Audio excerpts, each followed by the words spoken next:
Atenção, hein? Begolean, de 26 anos, um brasileiro que mora em Amsterdã, na Holanda. Ele foi preso no aeroporto de Lisboa, na cidade de Portugal. Como eu disse, aconteceu na última segunda-feira a prisão sob suspeita de homicídio em Amsterdã, na Holanda. Na mala dele que ele estava carregando um pedaço de carne e existe a possibilidade muito grande que esse pedaço de carne seja de carne humana. Depois da prisão, o aeroporto descobre que Begolean é procurado por ter matado um brasileiro na Holanda, o Alan. Oi, se você não me conhece, meu nome é Letícia, eu moro em Amsterdã, na Holanda, há quase 3 anos e meio. E aqui no canal eu compartilho sobre a minha vida morando fora. Já tem um tempo que eu gostaria de trazer casos aqui pro canal, casos envolvendo imigrantes e viajantes, porque quando a gente tá no Brasil, a gente tem, né, a visão de que só o Brasil que é perigoso, só o Brasil que tem pessoas ruins, mas aqui em qualquer lugar do mundo tem pessoas ruins. A gente também tem a visão, né, antes de vir morar aqui, que brasileiro vai ajudar, brasileiro ajuda o outro, tem a comunidade brasileira lá que vai me ajudar. Então eu acho legal trazer casos pra vocês, contando histórias de imigrantes, não como uma forma de desmotivar vocês, né, de viajar, de imigrar, não, pelo contrário, eu sempre motivo, né, as pessoas a correrem atrás disso, que é algo que acrescenta muito na vida, mas a gente tem que tomar cuidado. Então eu vou trazer casos aqui pro canal agora em forma de alerta. Eu já tava com essa ideia de trazer casos e aí aconteceu o caso do Alan aqui do nosso lado. Alan é esse aqui. Eu acho que muitas pessoas já conhecem ele, né? Porque saiu bastante aí na mídia sobre esse caso. Mas se você não conhece, você vai conhecer ele hoje aqui. O Alan era um conhecido, um colega do meu namorado, imigrante assim como nós, que infelizmente teve sua história aí ceifada e ainda por cima, no final, ainda tentaram denegrir a imagem dele. Um dos meus intuitos também aqui é esse, de limpar a imagem dele completamente e de prestar também uma homenagem. Eu entrei em contato com a irmã do Alan, pedi autorização pra ela pra fazer esse vídeo, ela autorizou e me passou todas as informações que eu vou passar pra vocês. E agora vamos pro vídeo, porque eu sei que vai ficar um pouquinho longo. Alan Vitor Lopes nasceu no dia 16 de abril de 2001, em Ceilândia, Distrito Federal. Filho de Antônia Lima e Edilson Lopes, irmão de Camila, sua irmã mais velha, 4 anos mais velha que ele. Seus pais sempre trabalhavam muito pra cuidar dos filhos. Por isso, a sua irmã Camila, desde pequena, sempre foi uma figura materna também pro Alan. Segundo a Camila, o Alan sempre foi arteiro, inteligente e engraçado. Ela conta que uma coisa que ele amava era soltar pipa. Ela também me contou algumas histórias de quando ele era pequeno. Uma vez ele ficou preso numa cerca de metal. Ela disse que ele tinha uma cicatriz bem grande dessa cerca. Depois ele caiu de um telhado brincando. Então ele era bem arteiro. Mas a Camila disse também que ele sempre foi muito bom em trabalhos manuais. Ele desmontava móveis, brinquedos só pra poder montar de novo. O Alan, desde muito pequenininho, ele sempre foi muito batalhador. E uma das coisas que ele mais queria era ser rico. Me identifico com ele. Com 7 anos de idade, o Alan saiu com um carrinho de bebê velho e batia em todas as casas dos vizinhos de onde ele morava pra oferecer serviço de lixo. Como o caminho era longe pra levar o lixo no condomínio, ele oferecia fazer esse trabalho por 50 centavos. E um pouquinho maior, ele começou também a capinar os lotes dos vizinhos por 20 reais. E ele também levava um amigo dele e dividia o dinheiro. O pai dele, vendo que ele tinha jeito pra vender, jeito pra fazer as coisas e coragem, o pai dele montou pra ele uma caixinha de doces pra ele poder vender. E ele saía por aí aos 10 anos de idade vendendo doces. Camila disse que mesmo ele sendo mais novo, ela sempre pedia dinheiro emprestado pra ele e ele nunca cobrava. A mãe do Alan, Antônia, se separou do pai dos meninos e veio morar na Holanda em 2015, em busca de uma vida melhor pros filhos. E ela prometeu ao Alan que voltaria pra buscar ele assim que fosse possível. Só que ela não contava que ele ia ficar doente pela falta dela. Ele ficou bem doente, ele emagreceu 5 quilos e ela correu aqui pra trabalhar bastante e buscar ele. Depois de 8 meses, ela buscou ele. A irmã mais velha ainda permaneceu no Brasil. O Alan veio aqui pra Holanda, começou a estudar em escola holandesa e também tem uma história engraçada. A Antônia conta que ele nunca foi muito chegado em estudar. E aí um dia ele tava bem entediado na sala de aula e decidiu tocar o alarme de incêndio. E assim, toda a escola começou a ficar no pavor, pavor, pavor, todo mundo desesperado. Aí depois, né, ele foi questionado. Foi você que fez isso? Aí ele falou, foi. Aí perguntaram pra ele por que ele, eu tava entediado. O Alan fez o que muitos têm curiosidade de fazer. Em 2017, a Antônia engravidou novamente de mais uma menina, a Hannah, irmã mais nova do Alan. O tempo foi passando e o Alan trabalhava de qualquer coisa que aparecer pra ele. Ele trabalhava em uma hamburgueria super famosa aqui de Amsterdã, ele trabalhava na Uber, assim como o Carlos, meu namorado, e ele também trabalhava no açougue. Às vezes, ele fazia no mesmo dia os 3 trabalhos. A Camila me relatou que muitas vezes ele chegava meia-noite e meia em casa, depois de um dia cheio de trabalho. Ele sempre foi dedicado, trabalhador e esforçado. Ele morava com a mãe e com a irmã mais nova, Hannah. Nessa época, a Camila também já morava aqui, mas ela morava com o namorado já. Em 2019, o Alan conhece o Begolian Mendes Fernandes. 26 anos, ele nasceu em Matipó, Minas Gerais. Ele tinha mais 2 irmãos, mas um faleceu em 2019 devido a um acidente de carro. Os pais ainda estavam casados e ainda continuam casados. Ele veio para a Holanda para tentar uma vida de lutador. Em 2019, quando o Alan conheceu o Begolian, ele estava em situação de rua. E o Alan, como sempre, com um coração bom, muito bondoso, ele ofereceu a casa dele para ele poder dormir. Aqui nas casas na Holanda, geralmente tem uma casa da frente e uma casinha atrás. Aí nessa casinha tinha um sofá, que aí ele deixava às vezes algumas pessoas dormirem lá. Não só o Begolian, mas o próprio marroquino que saiu nas notícias. E também quando alguém precisava, ele também deixava sempre. E não só na casinha, às vezes ele também deixava a pessoa dormir no próprio sofá lá da casa. A mãe do Alan conta que várias vezes ela chegava em casa e encontrava o Begolian dormindo no sofá. Ela conta também que um dia ela falou pro Alan, não dá mais pra ficar dormindo aqui, eu vou conseguir um quarto pra ele poder mudar. E aí a Antônia conseguiu um quarto pra ele aqui na Holanda, pra ele dormir, né, pra ele ficar, de um conhecido dela. Ela até insistiu pra ele fazer um pouco mais barato. Ele ficou nesse quarto por uns 5, 6 meses e no final, quando ele saiu, ela foi lá limpar o quarto. Ela disse que quando chegou lá no quarto, o quarto tava uma zona, tudo muito bagunçado, tudo muito sujo e várias garrafas de urina. Sim, ele urinava nas garrafas e guardava lá. E tinha o banheiro perto do quarto dele, então não tinha o porquê dele fazer isso. Ela estranhou, mas ela pensou,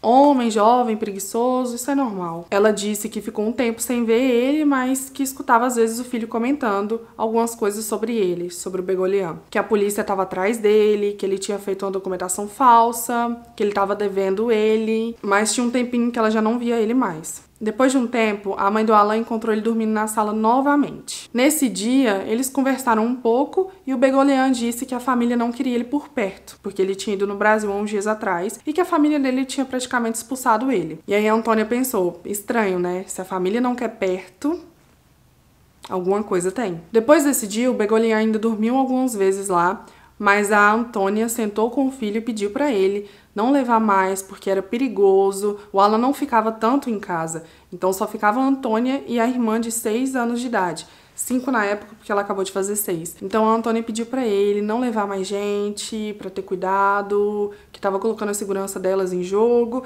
Não era só o Begolian que ele levava. Ele também levava o marroquino, que inclusive também foi envolvido nessa história. Então ele sempre deixava as portas abertas pro pessoal entrar quando eles precisassem. Mas a Antônia conversou com ele, teve uma conversa séria e pediu pra ele pra não deixar mais ninguém pra lá. Aí o Alan disse ainda pra mãe dele: mãe, eu fico com dó, porque eles estão cansados, eles só querem descansar. E aí ela disse que na hora ela achou tão bonito, ele tem um coração tão bom, ele pensar em ajudar as pessoas, que ela nem brigou mais com ele. Uma semana antes do crime, o Begolian foi até a casa da Antônia e pediu pra ela um cartão pra passar no lixo. Aqui na Holanda tem alguns lixos que a gente precisa de um cartão pra liberar e jogar o lixo. E lá perto da casa dela o lixo precisava dessa autorização, né, do cartão. E aí o Begolian pediu o cartão e ele disse que tinha que jogar algumas roupas fora, porque as roupas estavam radioativas. A Antônia estranhou muito aquele comportamento, estranhou muito a conversa, mas como ele sempre foi muito respeitoso e educado com a família, ela entregou. Depois ele voltou com o cartão e foi embora. No dia 26 de fevereiro de 2023, a família do Alan estava na França e ele estava em casa sozinho. Infelizmente, nesse dia, o Begolian tirou a vida do Alan. Um menino de 21 anos, cheio de sonhos e objetivos,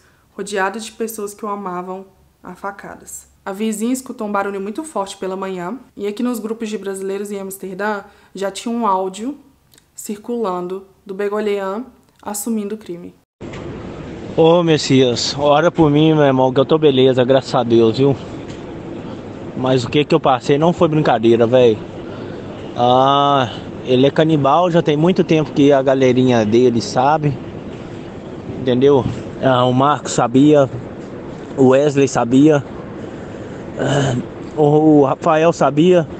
Só que é uma parada tão bizarra, né, mano? Mas tão bizarra que ninguém acredita, velho. Aí foi, mano, ele pegou um marroquino aí pra rua fora aí, mano.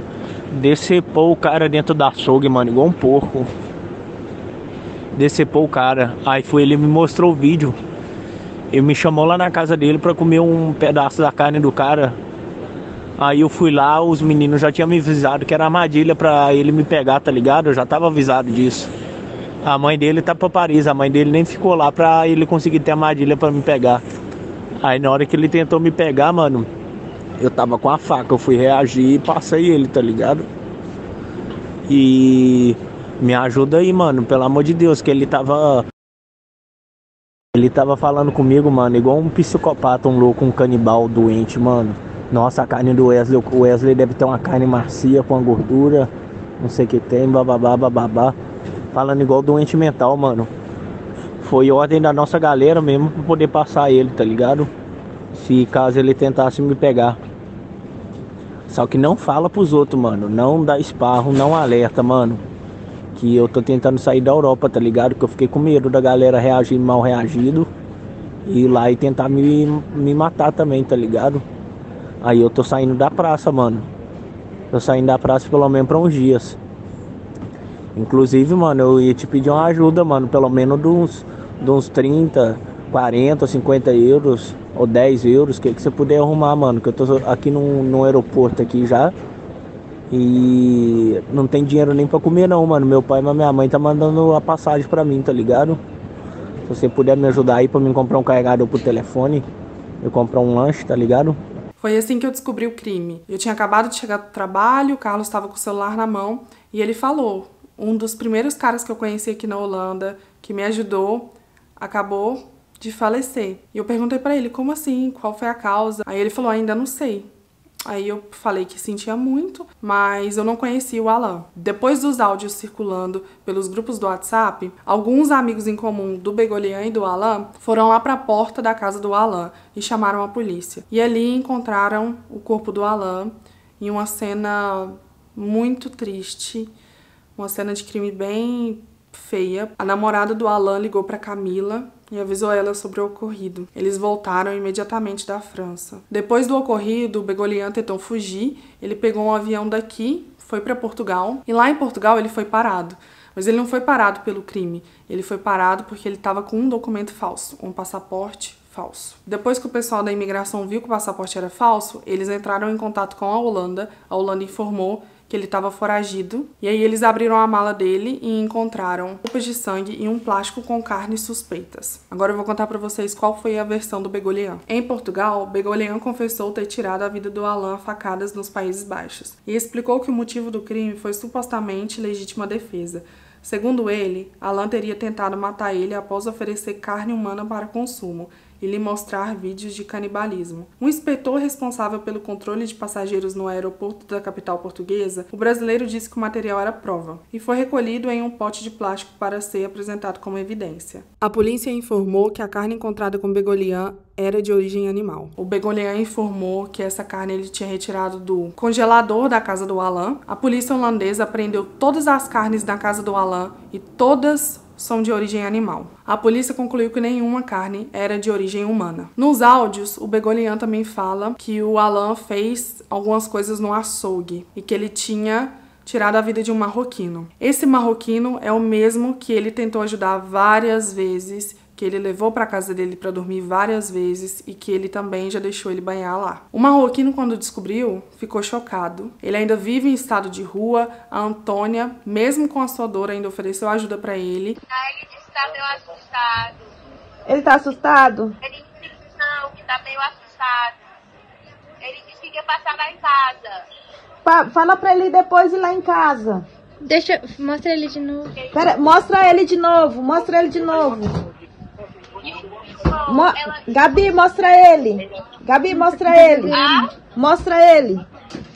Isso. Tão bonitinho, ele tá perguntando como a senhora tá.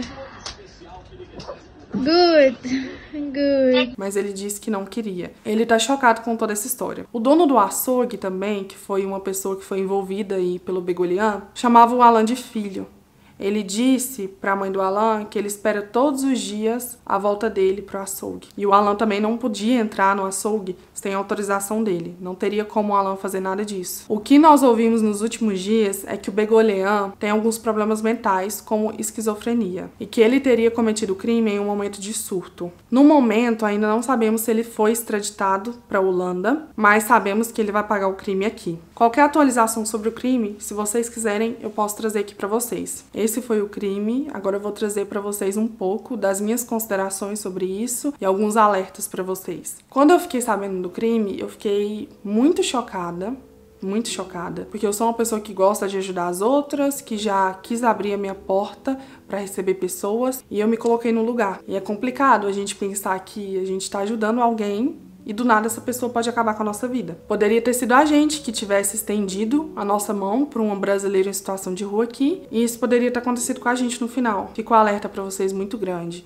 Infelizmente, a gente não conhece as pessoas. Infelizmente, a gente não sabe se a gente pode confiar. Não confie em ninguém. Não coloque ninguém na sua casa. Infelizmente, nos dias de hoje, a gente tem que podar até nossa bondade. Eu não conheci o Alan pessoalmente, conheço ele agora. Quero conhecer as irmãs, quero conhecer a mãe, porque eu já sinto um carinho muito grande por elas e uma compaixão. Mas só de ver tudo que a Camila me passou, só de ter visto tudo que eu vi dele, eu consigo sentir, consigo ver que ele era uma pessoa muito guerreira. Não merecia isso que aconteceu com ele, mas a gente não consegue entender, né? Todo mundo vai levar uma lembrança boa dele. O Carlos estava me contando mesmo esses dias que é triste, gente, desculpa, mas é difícil, porque eu me envolvi muito nessa história, fiz muitas anotações, e Carlos me falou que ele foi a segunda pessoa que ele conheceu aqui, e quando a gente chegou, a gente não sabia nada da Holanda, gente. A gente não sabia nada. Ele não sabia nada da Uber, ele não sabia nada de nada.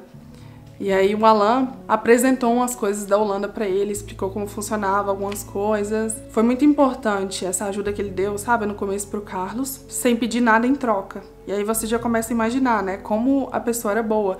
Porque aqui, infelizmente, a maioria dos brasileiros não faz nada de graça. E o Alan, vendo que o Carlos tinha acabado de chegar, sem nenhuma informação, foi e ajudou. Deu direções pro Carlos.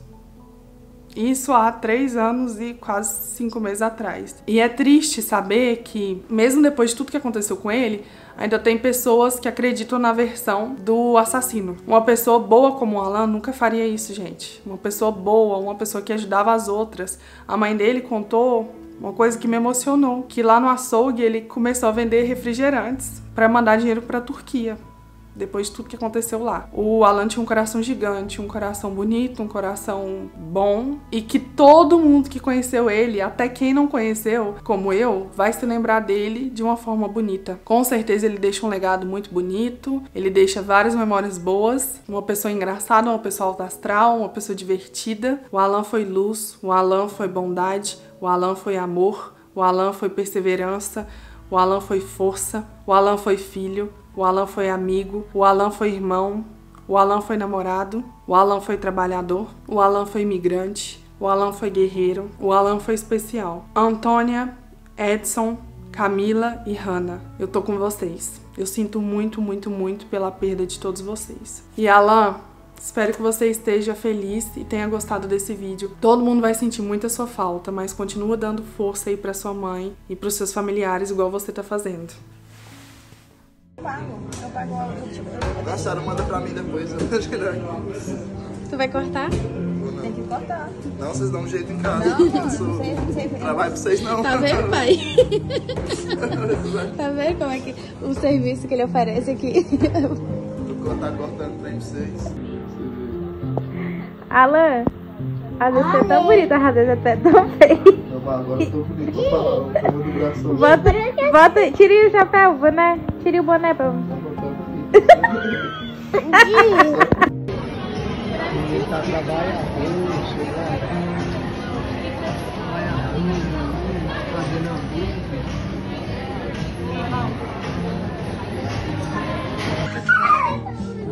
agora ficou bonito. Agora ficou uma laranjada feita. Linda, linda. Tá parecendo uma menininha. Sim, tá com meu namorado me dando assim.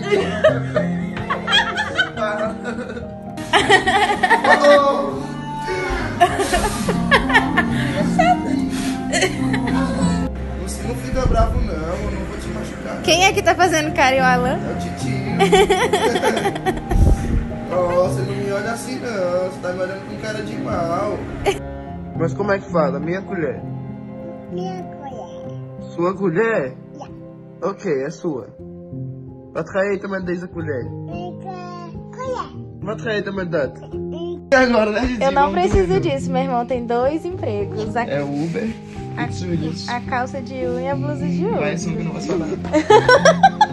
Né, Rani? Olá, eu sou a Camila, eu sou irmã do Alan. Primeiramente eu queria agradecer a Lê por nos ceder esse espacinho para falar do meu irmão e um pouquinho de quem ele foi nesses seus 21 anos de vida. O Alan se foi nos deixando um grande legado, que é o amor ao próximo, a bondade. E por mais que isso tenha custado sua vida, eu e minha família seremos sempre gratos por saber o ser humano que a gente tinha ao nosso lado, essa pessoa incrível que o Alan era. E é sempre assim que a gente quer lembrar dele, sorrindo, brincando, fazendo a gente rir o tempo todo e extremamente divertido. Sou muito grata por ter tido ele como irmão e o que nos resta hoje é saudade.